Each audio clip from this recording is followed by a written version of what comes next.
Of all the treasures that have graced the set of Antiques Roadshow, from dusty paintings found in attics to forgotten jewelry tucked away in sock drawers, none have quite captured the shocking, heart-stopping drama of a simple wooden chest of drawers.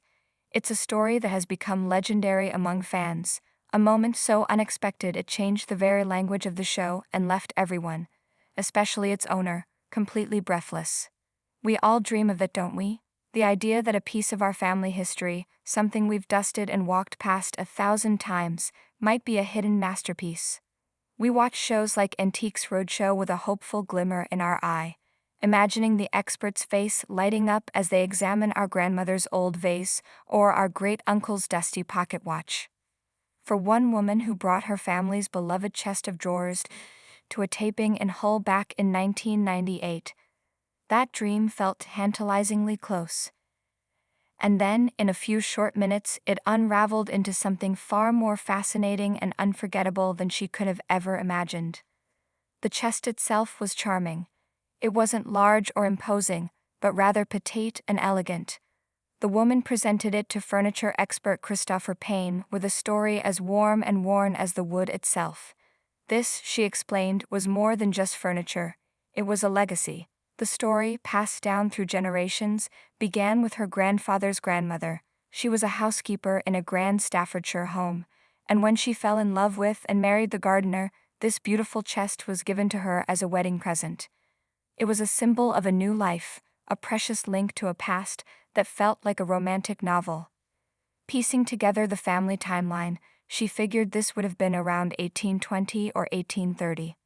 But the chest looked even older, and the family had always believed it to be a true antique from the 18th century. As Christopher Payne began his examination, the initial signs were promising. The hope in the air was palpable. He ran his hand over the surface, his expert eyes scanning every detail. "What I like is this very small size," he mused, a gentle smile on his face.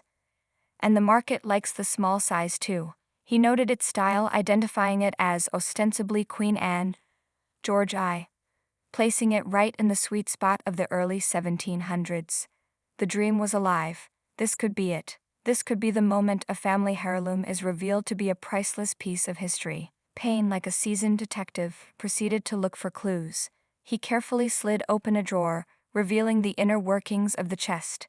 Inside, he found exactly what one would hope to find in a piece of this supposed age: dry, beautiful oak, and even a few long-dead spiders, silent witnesses to the passage of time. "The spiders don't necessarily guarantee authenticity," he chuckled, but it all seemed to be adding up. The owner watched, her heart likely beating a little faster. But then the detective's brow furrowed. The first seed of doubt was planted. Payne pointed to the feet of the chest. "There's clearly been a lot of reconstruction of the feet and the blocking," he noted. This wasn't unusual for old, well-used furniture.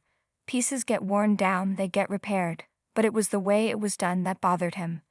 "The way it's done is not even really an attempt to make it look like an old one," he observed.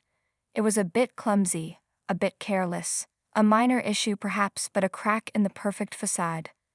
The real questions began when he looked closer at the drawer he had just opened. The construction, the way the pieces of wood were joined together with dovetails, wasn't quite right. "The fineness of the dovetails is not brilliant," he said, his tone shifting from admiration to suspicion. "It's not as well done as I'd like it to be." For a high-quality piece from the 1720s, the craftsmanship felt off. Then he spotted the smoking gun. Running his finger along the edge of the drawer, he pointed to a dark, suspicious stain. "I'm suspicious about this staining on the edge here," he said, turning the drawer to show the camera.